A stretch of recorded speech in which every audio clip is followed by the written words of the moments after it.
Hello and welcome to another edition of Another Book Review. This week I'll be reviewing The Fraud by Zadie Smith. I'll talk very briefly about the author, go into a spoiler-free overview of the plot, talk about what I liked about the book, what I didn't like about the book, who I'd recommend the book to, and finish off with what I will be reading for next time.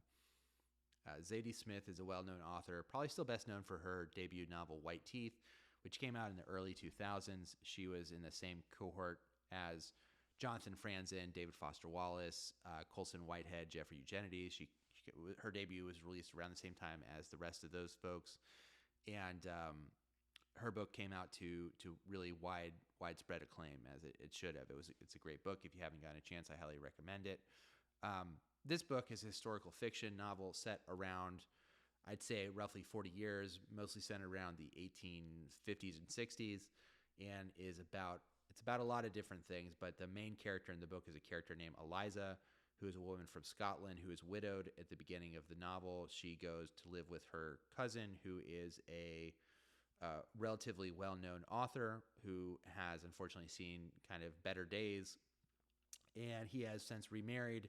He's also a widow. He is remarried, and his new wife is obsessed with this case, which is a real-life case called the Tichborne case, where a man claims to be the long-lost heir to a fortune, and he's on trial to make that claim. He's referred to as the claimant. So the book is about that. It's told in the book is a little bit of a play on Victorian era novels, and has very, very short chapters. Most chapters are 1 to 2 pages, and the book is told in that manner.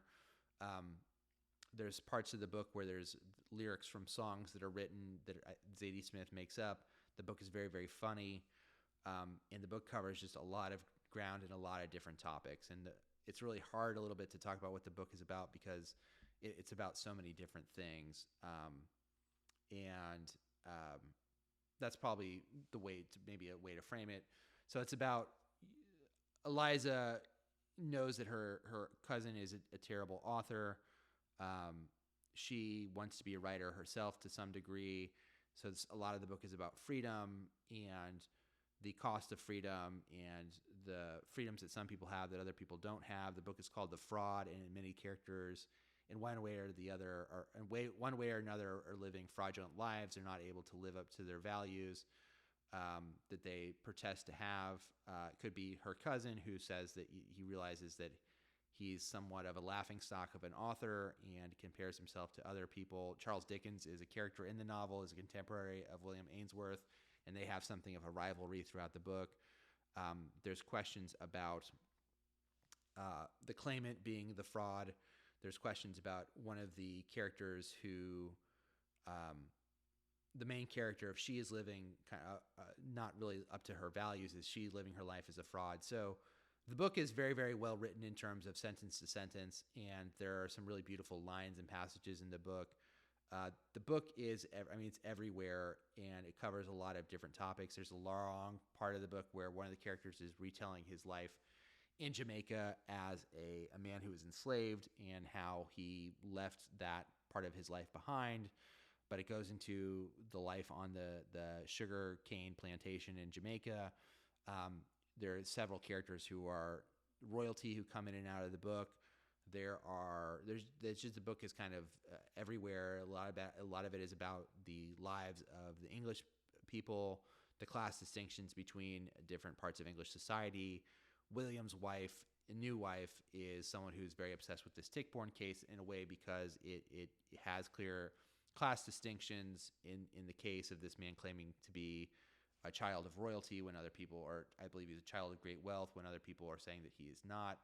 And so the book is kind of everywhere. I think it is very funny in parts, but the book is also very, very serious in parts and very much about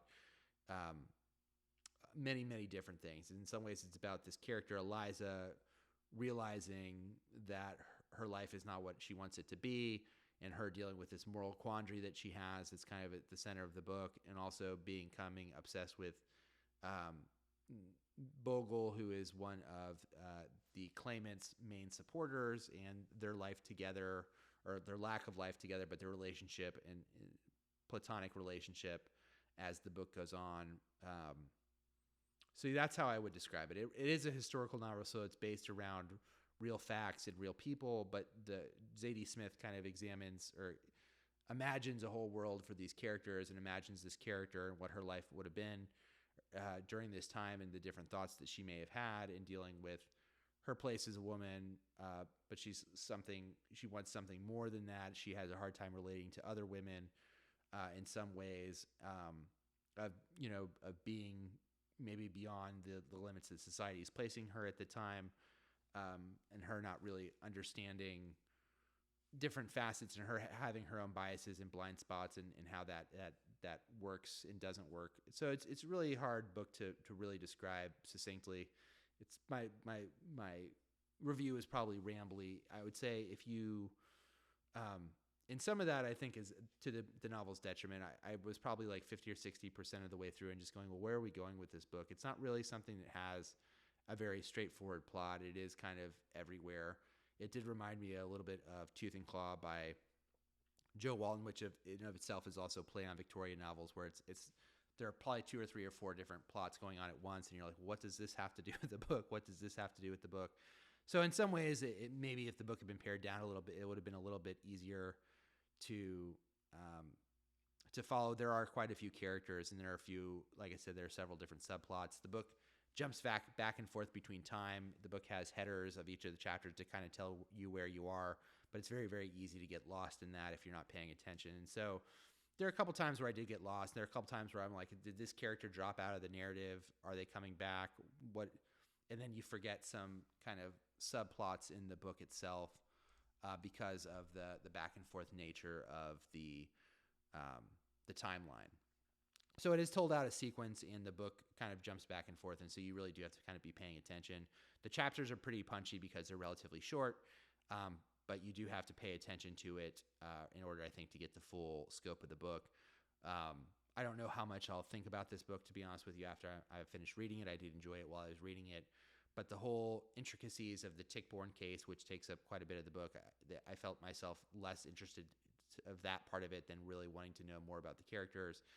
You don't really get, there's some characters you get brief glimpses of that you want to learn more about. There's sometimes where, because characters have similar names, if this is this character, the son of this other character, there's no real, I don't think there's a cast of characters in the book. And so that time at times was confusing as well. So who would I recommend the book to? If you're a fan of Zadie Smith, I within the first 10 pages of reading this, it definitely felt like her writing. It was her own voice in a very real way. And I think that's the one cool thing about Zadie Smith. And again, the only thing of hers I've gotten a chance to read it is White Teeth thus far. But having read that and now reading this, you could very easily tell that they're written by the same author. So she has a very distinct voice in writing. Like I said, the book is, I think, very funny.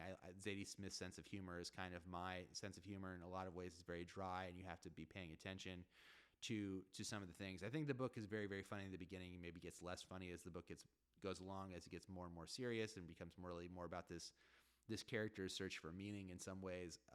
But for earlier parts of it, I really did enjoy. I thought was quite funny. There are certain characters I think you want a little bit more. The book is told from the characters' expressed viewpoints, and so the book is told from this character Eliza and her interactions with other characters. And I don't think we get any chapters, I may be mistaken, but I don't think we get anything that's not either a character is telling her a story or she's experiencing something herself. Because of that, there's certain characters you wish you had more of maybe their inner dialogue and inner viewpoint, but you don't get. That may have been maybe a little bit way to make the book fuller in some ways. But I think that's kind of the part of the book's commentary is the roles of men and women in this society, the lack or relative lack of power that women had, the feelings of injustice that certain people have that other people don't have. So it's a very interesting book from that standpoint. I think it would be a very interesting book club because I think different people are going to take different things from it. Yeah. And so if you're a fan of Zadie Smith or if you're a fan of books in the Victorian era, I think you'd really enjoy this. I do think that there are times where the book is a little confusing. I think the book jumps around from time to time, from timeline to timeline in a way that you do have to kind of be paying attention to. It's easy to get lost in. And ultimately, I don't know how much I'm going to take with the book away from the book in terms of things I've thought that I'm going to think about this book after I've read it. While I enjoyed it, it was funny. There's some very punchy and poignant lines. I don't know how much I'll think about this after I've read the book. But I did enjoy it while I was reading it. Zadie Smith, The Fraud.